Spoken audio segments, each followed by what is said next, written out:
Paulus ütleb kirjas roomlastele just täpselt seda, mis ma selle laulu sõnadesse panin. Et see on võib-olla meelde tuletuseks, aga võib-olla mõni ei ole seda varem kuulnud üldse.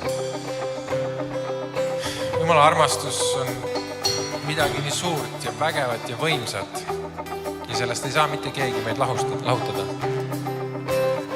Ükski selle maailma jõud ega võim ega vägi ei saa lahutada meid Jumala armastusest. Sest Jumal on ette näinud iga ühe teist. Jumala sõna ütleb, et kõik teie päevad on kirja saanud tema raamatusse juba ammu enne, kui üldse siin maa peal teie vanematel oli mõttes, et võib-olla olete teie ühel päeval. Ta armastab nii väga igaüht. See on see isa süda, Jumala isa süda. Ja Paulus ütleb, et see armastus on nii suur, selle suurust ja laiust ja pikkust ja kõrgust ei suuda keegi ära mõõta. Ja see on see armastus, millega universumi looja armastab igaüht meist. Ta armastab sind.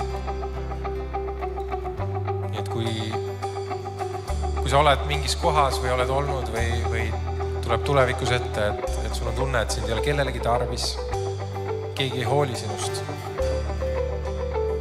siis tuleta endale seda meelde või võta piibel lahti, Rooma kirja 8. peatükk ja loe seda.